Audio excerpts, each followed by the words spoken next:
Imagine uncovering a document that holds a startling revelation, one capable of challenging centuries-old depictions of one of history's most iconic figures, Jesus of Nazareth. What if there existed a letter written by none other than Pontius Pilate himself? A letter that didn't just talk about the political turmoil of Judea, but provided a detailed account of Jesus' physical appearance. What did Pilate really see? What if there was a letter offering precise descriptions of Jesus' skin color, facial features, and demeanor? In a world where ancient art and historical records often conflict, could this letter be the missing piece of a 2,000-year-old puzzle? The familiar image of Jesus, with a serene expression and Eurocentric features, might not align with historical reality.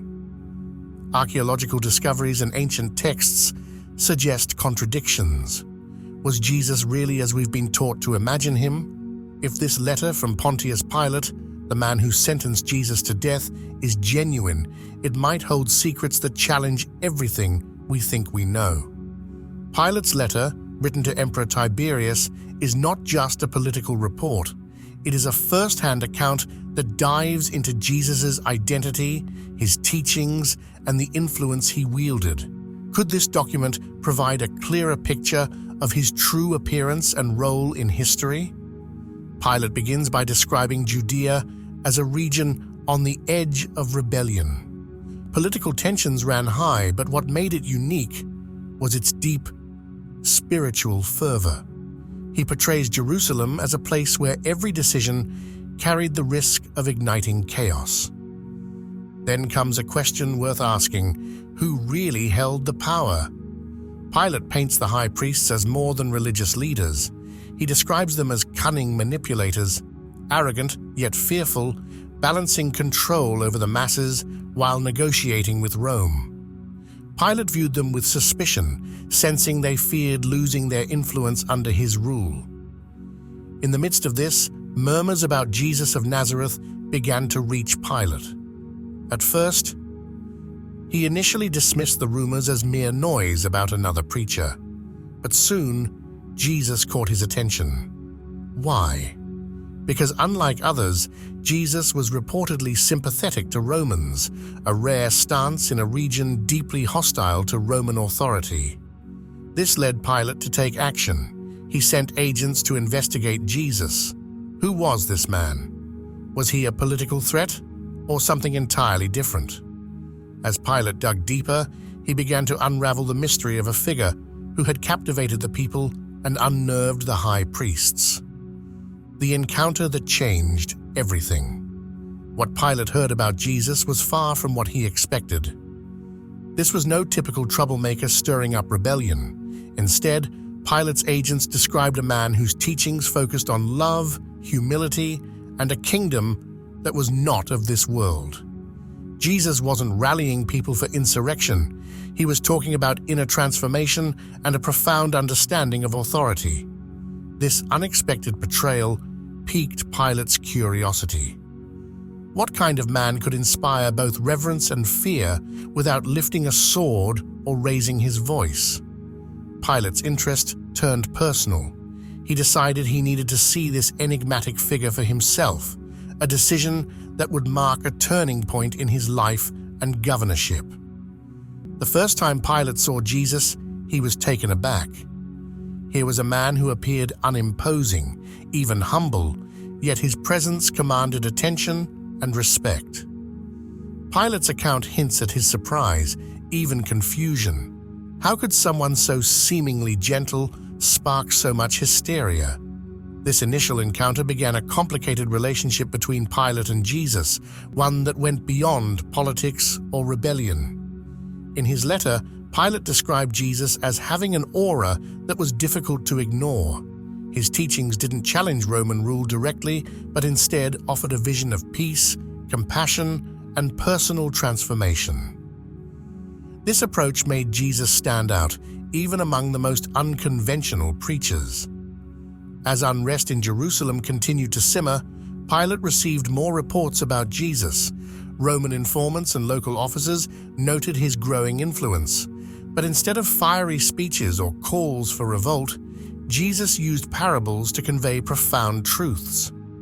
Pilate found it intriguing that Jesus' following wasn't limited to any one group. Commoners, Roman sympathizers, and even some Jewish elites listened to him. What kind of teacher could cross such rigid societal lines in a divided city, like Jerusalem?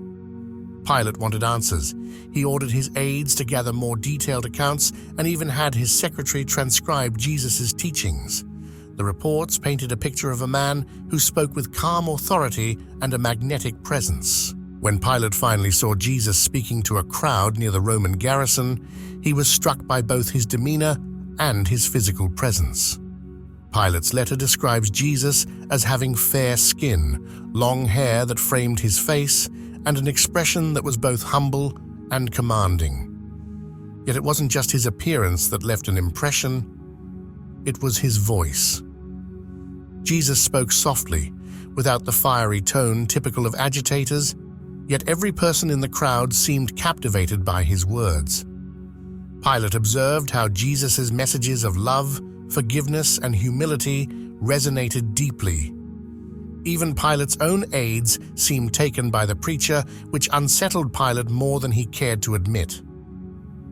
As Pilate sought to understand Jesus further, he realized the challenge before him. Jesus didn't fit the mold of a revolutionary, but his growing influence unnerved the high priests, who saw him as a threat to their authority.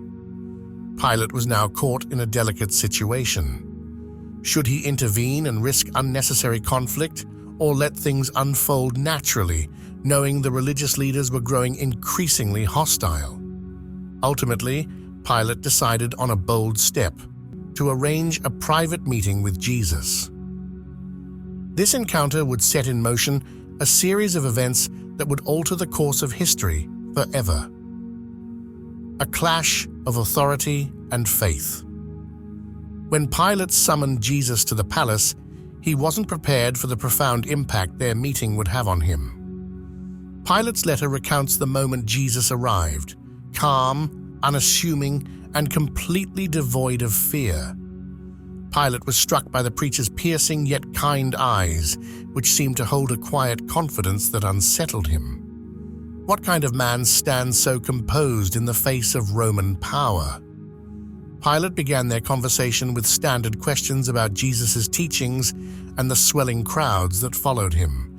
But instead of political slogans or fiery rhetoric, Jesus spoke of love, human nature, and the transformative power of forgiveness. Pilate found himself drawn into a dialogue that felt more like a philosophical discussion than an interrogation. The tension between Pilate's duty and personal convictions grew when he warned Jesus about the growing hostility among the Jewish leaders. Pilate urged him to tread carefully, cautioning against provocative public addresses. Yet Jesus remained unfazed. He thanked Pilate for his concern, but showed no fear or hesitation about the dangers ahead. Pilate couldn't shake the unease that came with this response. Was this peace a sign of wisdom or an acceptance of an inevitable fate? As the days passed, the situation in Jerusalem became more volatile. Pilate's efforts to maintain order were met with growing resistance, particularly from the Pharisees and high priests. They viewed Jesus as a direct threat, not only to their authority, but to the entire religious structure they upheld. Despite their hostility, Jesus continued teaching, drawing even larger crowds each day. Pilate's letter reveals his internal struggle during this time. He saw Jesus as a man of peace, not a revolutionary, yet he couldn't ignore the pressure from the Jewish leaders. Behind the scenes, the high priests were leveraging the threat of rebellion to force Pilate's hand, insinuating that failure to act against Jesus would undermine Pilate's authority in the eyes of Rome. How could Pilate protect an innocent man without jeopardizing his governorship? The tipping point came unexpectedly on the eve of the Passover festival. Pilate was awoken by guards with urgent news. Jesus had been arrested in the Garden of Gethsemane, betrayed by one of his own disciples. The high priests wasted no time, convening a council and declaring Jesus guilty of blasphemy. Pilate's letter vividly describes the chaotic early hours following Jesus' arrest. The Jewish authorities accused him of claiming to be the Son of God, a charge that was both religiously offensive and politically dangerous. Pilate knew the high priests were seeking a death sentence they couldn't impose themselves. They needed Rome's legal authority to carry it out, and they were determined to use Pilate to achieve their goal. Would Pilate give in to their demands, or would he risk defying them to save a man he knew was innocent? The crossroads of power and fate. The pressure was mounting. Pilate's letter reveals a growing suspicion that the high priests were more interested in preserving their own power than in upholding religious purity. They wanted Jesus gone, and Pilate was the key to making it happen. But how could Pilate justify executing an innocent man for blasphemy alone, especially when his instincts told him Jesus was no threat to Roman authority? Was it possible that the entire political system, the religious hierarchy, and even Pilate's own position were being manipulated for the sake of power? What could Pilate do in the face of such immense political and social pressure? Pilate questioned Jesus directly, asking if he claimed to be a king, hoping to find evidence of a political rebellion that would justify Roman intervention. But Jesus' cryptic response, "My kingdom is not of this world," left Pilate more conflicted than ever. Pilate had been expecting a direct political answer, a reason to condemn Jesus, but Jesus' words defied everything Pilate had been trained to recognize as a threat. There was no clear rebellion, no justification for execution, and yet the high priests were relentless in their pursuit. Pilate found himself facing a dilemma.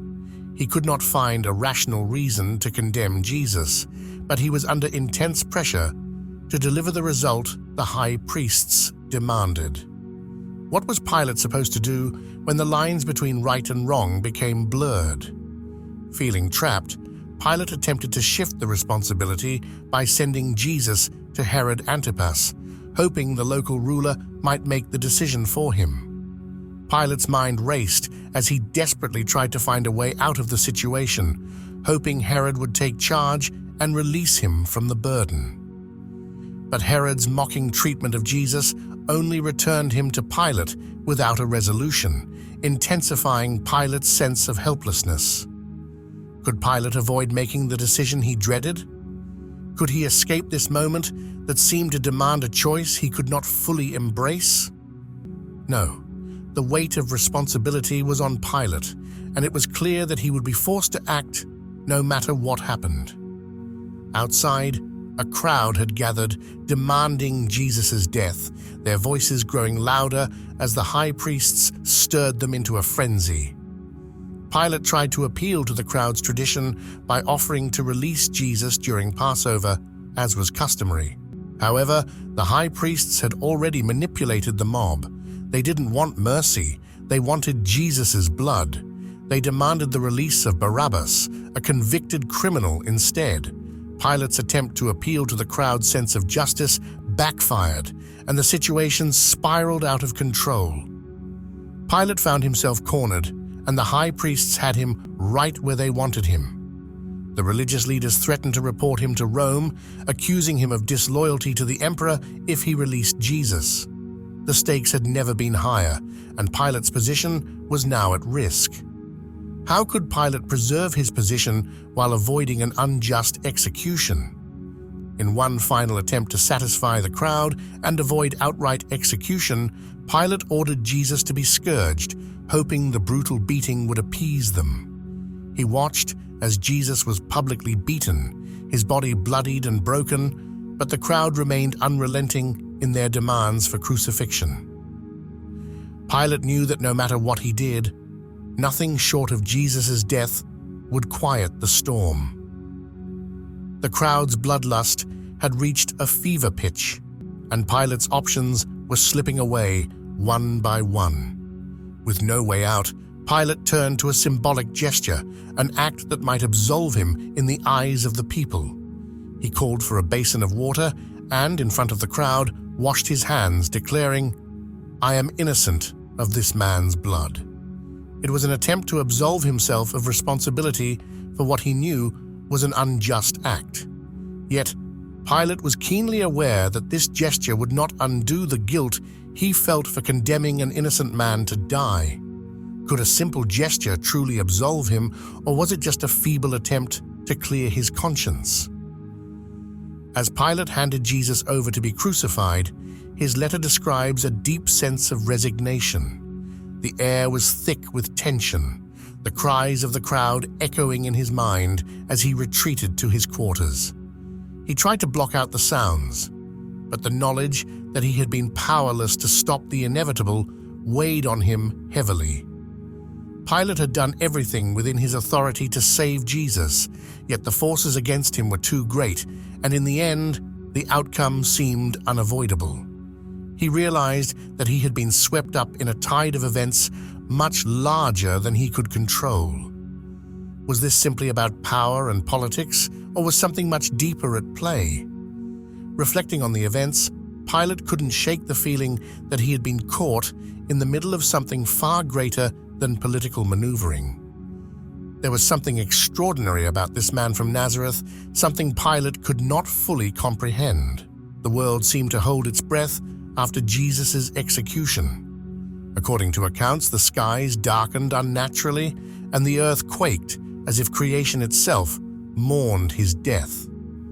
The temple curtain, a symbol of separation between the divine and humanity, was torn in two as though unseen hands had ripped it apart in protest. Whispers spread quickly through the streets of Jerusalem. Some called it coincidence. Others spoke of divine judgment. Could these events really be dismissed as mere natural phenomena, or was the universe bearing witness to something extraordinary? In the days that followed, a strange mix of fear and hope rippled through the people. Jesus' followers scattered, their dreams shattered, yet rumors of an empty tomb began to surface. Could it be true?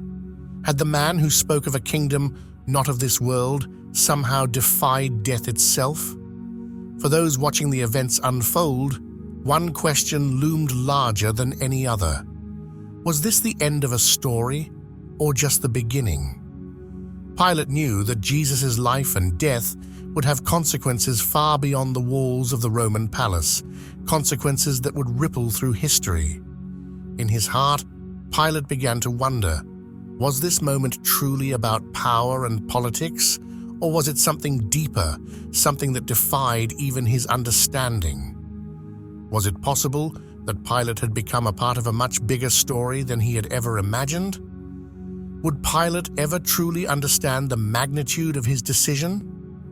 The struggles within Pilate. A reflection Pilate kept thinking. What was the priest's real motive? It wasn't about religion, it was about power. They wanted Jesus gone, and Pilate was the one who could make it happen. But could he really justify condemning a man who seemed so innocent? He was stuck between the rock of political pressure and the hard place of his conscience. Pilate kept insisting that Jesus wasn't a threat to Roman rule, but the high priests. The priests weren't letting up. Was it really that simple, though? Pilate asked Jesus if he was a king, hoping to find some hint of rebellion that would make the decision easier. But Jesus' answer, "My kingdom is not of this world," left Pilate with more questions than answers. Pilate tried to offer the crowd a compromise by releasing Jesus for the Passover, but they weren't having any of it. What was he supposed to do when the mob was this relentless? The high priests had turned the people against Jesus, and now they demanded Barabbas, a convicted criminal, instead. Pilate's plan to get out of this situation was falling apart fast. How could he keep his position and still maintain some shred of morality? In a last-ditch effort, Pilate ordered Jesus to be scourged, hoping the brutal punishment would be enough to quell the crowd's fury. Would the sight of Jesus beaten satisfy the mob, Or was it already too late? But when the crowd saw Jesus bloodied and bruised, they didn't flinch. They only grew louder. It was clear now, nothing would stop them. Pilate was running out of options. Then came the symbolic moment that everyone would remember. Pilate washed his hands in front of the crowd, declaring, "I am innocent of this man's blood." Was this really an act of absolution, or was it just a weak attempt to distance himself from the whole mess?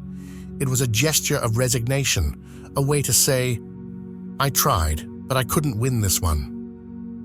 But deep down, Pilate knew it wouldn't change the outcome. He had failed. As Pilate handed Jesus over to be crucified, he retreated from the scene, a heavy sense of defeat settling in. Could he live with what he had just allowed? He had tried everything within his power to stop it, but in the end, the political and social forces were simply too strong. His role in this tragedy was sealed, and he couldn't escape the consequences. Do you think Pilate had any other choice, or was he just caught in a difficult situation? Let us know what you think in the comments. If you enjoyed the video, don't forget to hit the like and subscribe button for more.